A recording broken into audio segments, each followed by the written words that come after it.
And let's take a look at topic 9.1, probability events. Example 1, mutually exclusive events. You roll a standard number cube, what we call a dice, once.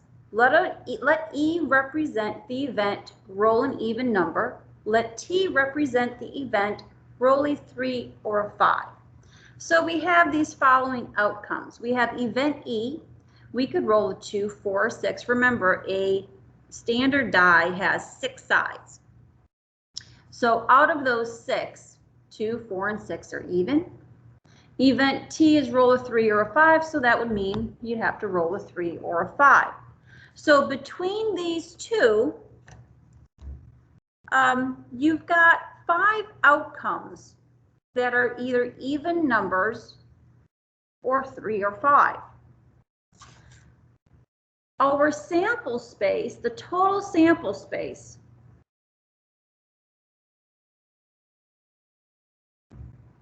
would be every number on that die. 1, 2, 3, 4, 5, 6. We say events E and T are mutually exclusive because there is no outcome in both sets. So in other words, anything in event T does not appear in event E. Why? Because event E contains only even numbers. 3 and 5 are not even numbers. There are none of the outcomes that are in event E appear in event T, because event T only includes numbers 3 and 5, and event E does not contain 3 or 5. Therefore, we consider them mutually exclusive. Now let's go ahead and calculate the probability of event E or T happening. Now remember that word or. One or the other is fine, or both is fine. So here we go. Number of favorable outcomes divided by the number of total possible outcomes. So desired outcomes over total possible outcomes. So I could have event E, I have 3 possible outcomes, plus event T has 2 possible outcomes. And my number of total possible outcomes is what's in my sample space. There's a total of 6. There's 6 sides to a die. Now, let's break this up and take a closer look here. 3 over 6 plus 2 over 6. This is the same as saying the probability of event E plus the probability of event T. So when you have the or statement, that mutually exclusive events, what you're going to do is you're going to add the probability of each event occurring.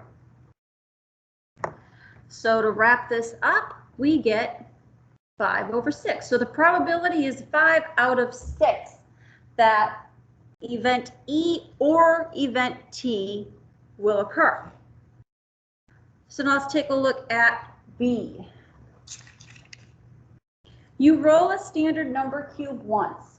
What is the probability that you roll an even number and a 3 or 5? Okay, so now let's take a look at and. Okay, so we kind of talked about it, what it means to be mutually exclusive. Mutually exclusive, this cannot happen. You can't roll an even number that is also a 3 or a 5 because 3 and 5 are odd numbers. You can't roll a 3 or 5 and get an even number. So that and means both events have to have that outcome. They both have to occur. That is never going to happen. This cannot happen. And if I were to do this mathematically, computing probability, number of favorable outcomes, well, nothing. It can't. Out of a total of 6 gives me a probability of 0. Not going to happen. Let's take a look at C. You roll a standard number cube once. What is the probability that you do not roll an even number? Let's take a look at this two different ways. So we're going to have P of not E. Okay, so not event E. Event E was even numbers. So that would mean odd numbers. So that would mean my possible outcomes could be a 1, a 3, or a 5. So that is total possible desired outcomes 3 over total outcomes, total possible outcomes. Well, you've got 6 sides on the die, gets you 1/2. Let's take a look at it another way. So when we're talking probability, the probability of it definitely happening, always happening, would be 1. 1 would be 100%. So if I look at this as subtracting the event that we don't want to occur, leaves us with that other event. So here we go. I can go P of not E is the same as saying 1 minus P of that event occurring, E, which is 1 minus, so even numbers, the probability was 3/6. So 6/6 minus 3/6 is 3/6. And we're back to 1/2. We get the same answer.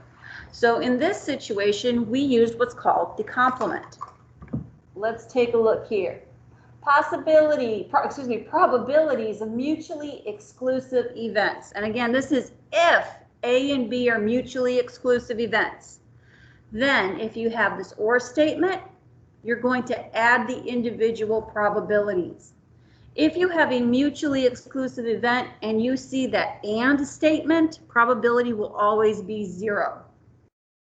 The complement of an event is the set of all outcomes in a sample space that are not included in the event. So if C is the event that A does not occur, then the probability of event C occurring is 1 minus the probability of event A occurring. Let's take a look at your try it.